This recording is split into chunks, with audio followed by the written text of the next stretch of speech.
Exercise 3.3ல second sum find the LCM ஏன்னா find out பண்ண சொல்லியிருக்காங்க. எல்சிஎம் ஃபைண்ட் அவுட் பண்ண சொல்லி சப்டிவிஷனில் என்ன கொடுத்துருக்காங்க, நமக்கு 2 ஈக்குவேஷன் கொடுத்துருக்காங்க. ஸோ இது என்னது, f of x g of x whose GCD is a - 2. அப்போ என்ன பண்ணியிருக்காங்க, எஃப் ஆஃப் எக்ஸ் கொடுத்துட்டாங்க, ஜி ஆஃப் எக்ஸ் கொடுத்துட்டாங்க, ஜிசிடி கொடுத்துட்டாங்க. நெக்ஸ்ட்டு நம்ம என்ன ஃபைண்ட் அவுட் பண்ணணும், எல்சிஎம். நமக்கு எப்பயுமே அந்த ஃபார்முலா தெரியும், LCM equal to f of x into g of x by GCD. இதை நீங்கள் என்ன கேட்டாலும், எஃப் ஆஃப் எக்ஸ் கேட்டாலும் இதை மாற்றி எழுத தெரியும்னு நமக்கு எப்பயுமே தெரியும்.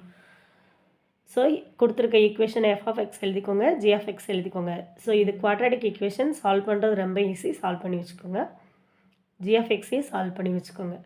இப்போ இந்த ஃபார்மில் கொண்டு போய் எஃப் ஆஃப் எக்ஸையும் ஜி ஆஃப் எக்ஸையும் போட்டிங்கன்னா உங்களுக்கு ஜிசிடி வந்து என்ன இருக்குது, a - 2 இருக்குது. ஸோ a - 2 ஒன்று வந்து கேன்சல் ஆகும். அப்போ பேலன்ஸ் இருக்கிறதெல்லாம் எடுத்து எழுதிட்டிங்கன்னா உங்களோட எல்சிஎம் கிடச்சிரும். செகண்ட் சப்டிவிஷன் உங்களோட f of x g of x எடுத்து எழுதிக்கோங்க. ஜிசிடி 3 இது கொடுத்துருக்காங்க, எடுத்து எழுதிக்கோங்க.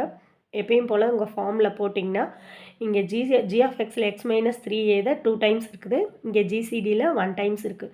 ஸோ அதுவும் இந்த ஜிசிடியும் ஜி ஆஃப் எக்ஸில் ஒரு டைமும் கேன்சல் ஆகும். ஸோ பேலன்ஸ் 1 டைம் எடுத்து எழுதியாச்சு. அது போக பேலன்ஸ் என்ன இருக்குது, இந்த டேர்ம் இருக்குது, ஒரு டைம் இதில் இருக்குது. நெக்ஸ்ட் பேலன்ஸ் என்னது, எஃப் ஆஃப் எக்ஸை அப்படியே எழுதிட்டேன். அவ்வளோதான் உங்களோட எல்சிஎம்.